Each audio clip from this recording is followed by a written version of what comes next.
On the far-off planet of Phyllox, nestled deep within the fringes of the galaxy, an uneasy calm settled over the alien city of Valtra. The sky, a permanent shade of deep crimson, loomed ominously above, casting long shadows over the tall, jagged spires that housed the Valtran population. Despite their advanced technology, the Valtrans lived in constant fear not of invading forces or natural disasters, but of the apex predator that roamed the wilderness beyond their city walls. This creature, known simply as the Vorhound, was the embodiment of terror. Towering over everything, its massive, sinewy frame was covered in scales as hard as reinforced steel. Its eyes glowed with an eerie yellow light, capable of piercing through the dense fog that often blanketed the landscape. The Vorhound's claws, each as long as a Valtran spear, could tear through the toughest of alloys, and its roar echoed across the plains, a harbinger of death for any creature unfortunate enough to cross its path. The Valtrans, despite their intelligence and technological prowess, had failed to subdue the Vorhound.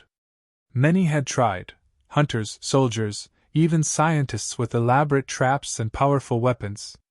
All had perished, their efforts crushed by the sheer ferocity and cunning of the beast.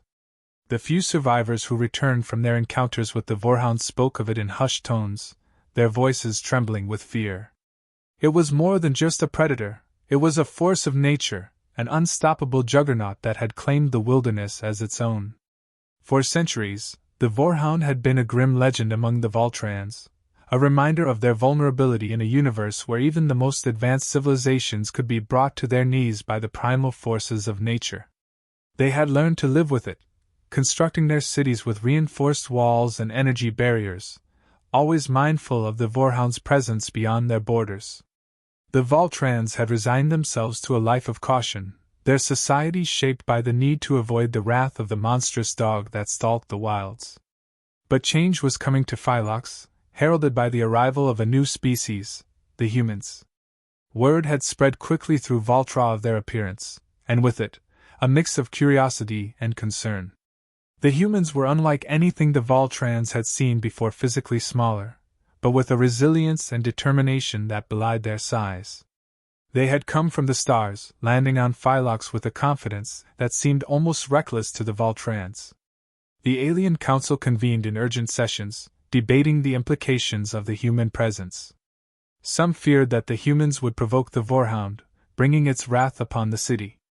Others were more optimistic, hoping that the newcomers might offer a solution to their age-old problem. Yet, no one could deny the underlying tension. The Vorhound had ruled the wilderness for as long as anyone could remember, and the thought of humans challenging it was both exhilarating and terrifying.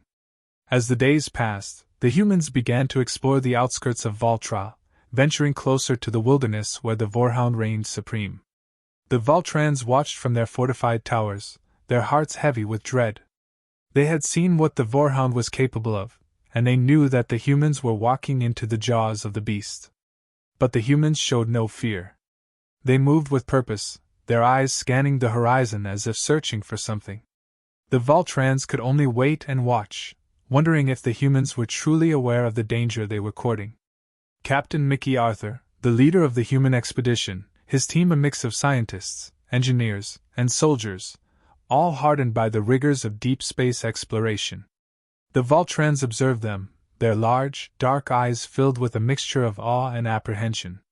To them, the humans were an enigma, a species that seemed fragile, yet carried themselves with an unshakable resolve. They had heard stories of humanity's exploits across the stars, of their victories over impossible odds, but seeing them in person was something entirely different. The humans radiated an energy that was both intriguing and unsettling, a determination that the Valtrans could not fully comprehend.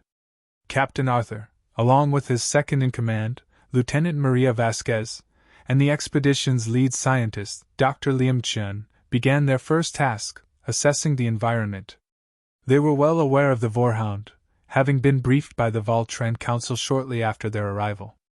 But unlike the Valtrans, who spoke of the beast with trembling voices, the humans regarded the creature as another challenge to be overcome. They respected its power, certainly, but they did not fear it. "We've faced worse," Arthur had said during the briefing, his voice calm and measured. We'll handle it. The Voltrans had been taken aback by his nonchalance. The Vorhound was not something to be handled. It was a force of nature, an unstoppable predator that had terrorized their people for generations. But Arthur's words were not those of arrogance. They were rooted in experience. Humanity, after all, had a long history of taming the wilds, of bending even the most dangerous environments to their will. Over the next few days, the humans ventured deeper into the wilderness, gathering data and observing the land. Dr. Chen meticulously catalogued the flora and fauna, while Vasquez led a team of soldiers on scouting missions to map the terrain. The Voltrans watched from afar, their anxiety growing with each passing day. The humans were getting closer to the Vorhound's territory. One evening, as the humans prepared for another expedition, Captain Arthur called a meeting with his key officers. They gathered around a holographic map of the region, its surface dotted with markers indicating the Vorhound's known hunting grounds. "The beast is intelligent," Arthur said, his gaze fixed on the map. "It's been evading the Voltrans for centuries, which means it's not just a mindless predator. It knows its territory, and it knows how to use it." "So, what's the plan?" Vasquez asked, her tone one of cautious optimism. "We're going to observe it first up close," Arthur replied. "We need to understand its patterns, its behavior. Once we do that, we'll find a way to bring it down, or tame it." "Tame it?" Dr. Chen echoed, raising an eyebrow. "You think that's possible?" "It's a possibility," Arthur said, his voice firm. "And if there's one thing we've learned out here, it's that anything is possible." Next day, as the dawn broke over Phyllox, casting long shadows across the rugged landscape as Captain Arthur and his team prepared for their most audacious mission yet.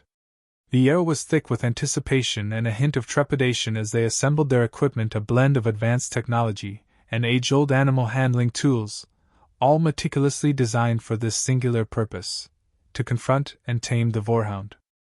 Lieutenant Vasquez double-checked the restraints, her sharp eyes scrutinizing every clasp and cable. "All systems are green, Captain," she reported, her voice steady but eyes betraying a spark of excitement. Beside her, Dr. Chen reviewed the tranquilizer dosages on his data pad, ensuring that the potent concoction would be enough to subdue the beast without causing permanent harm. Arthur surveyed his team, noting the mix of determination and nervous energy. "Remember," he began, his voice commanding attention, "our goal is not to kill but to understand and, if possible, forge a bond. We've done our homework. We know its patterns, its habits. Now it's time to put that knowledge to the test." The plan was simple in concept but complex in execution. Using data gathered from weeks of observation, they had identified a clearing where the Vorhound frequently hunted, a natural amphitheater surrounded by towering cliffs, offering limited escape routes. The team would lure the creature using a synthesized pheromone designed to mimic its prey, then deploy energy nets and tranquilizers to immobilize it long enough to secure restraints and begin the taming process. As they moved into position, the wilderness around them seemed to hold its breath. The usual cacophony of alien wildlife was absent, as if even the smallest creatures sensed the impending confrontation. Vasquez and her squad took up strategic points around the clearing, their weapons calibrated and ready. Dr. Chen monitored environmental readings, ensuring that no variables would jeopardize the operation. Minutes turned into hours as they waited, the tension mounting with each passing moment. Suddenly, the ground began to tremble, a subtle vibration that quickly escalated into an evident quake. Trees swayed and distant rocks tumbled as a low, menacing growl filled the air. The Vorhound had arrived. Emerging from the dense underbrush, the beast was even more formidable up close. Muscles rippled beneath its armored hide, and its glowing yellow eyes scanned the clearing with predatory intelligence. It paused, sniffing the air, drawn by the synthetic lure yet cautious of unfamiliar scents. "Steady, wait for my mark," Arthur whispered into his communicator, his eyes fixed on the colossal creature. The Vorhound edged closer, its massive paws sinking into the soft earth as it honed in on the source of the enticing aroma. "Now!" Arthur commanded. In an instant, high-tensile energy nets shot out from concealed launchers, ensnaring the Vorhound in a web of crackling light.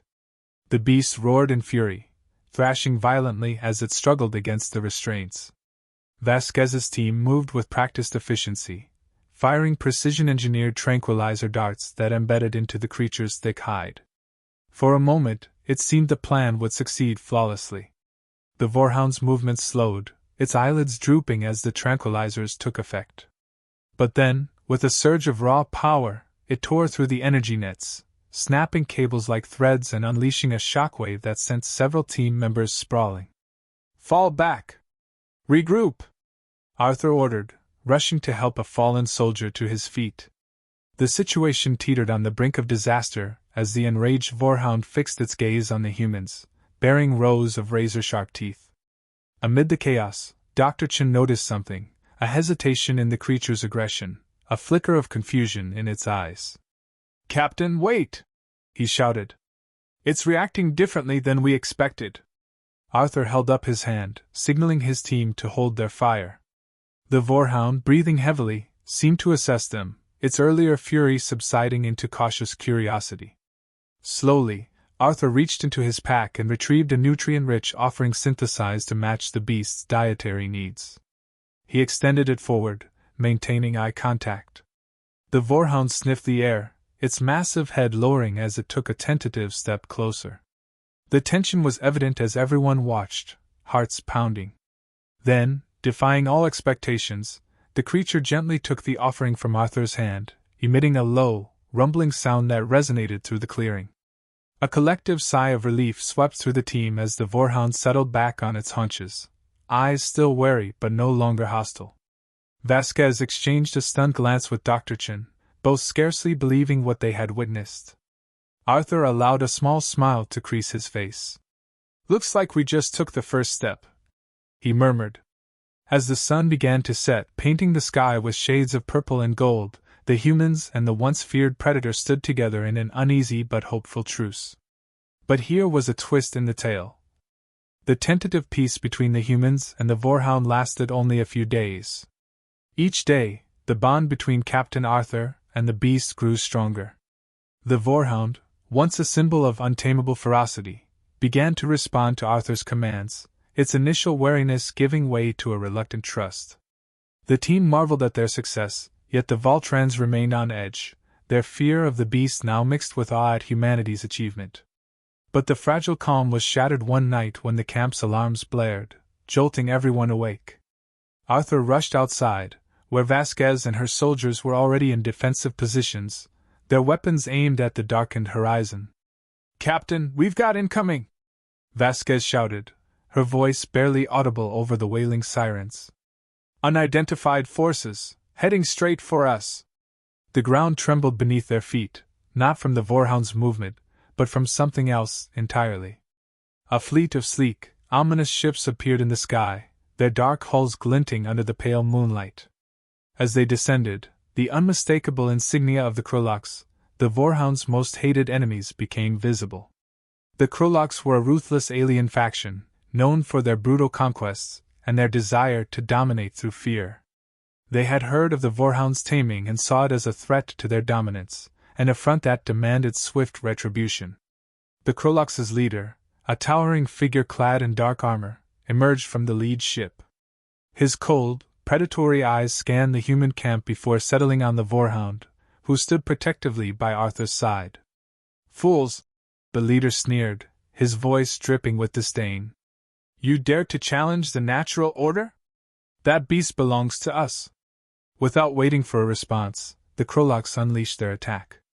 Blinding beams of energy shot from their ships, tearing through the landscape with devastating force. The Vorhound roared in defiance, its loyalty to the humans now undeniable.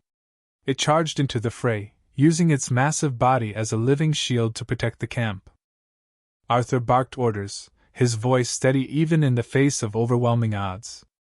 "Defensive positions! Focus fire on their flanks! We need to buy time!" Vasquez and her squad opened fire, their energy weapons lighting up the night.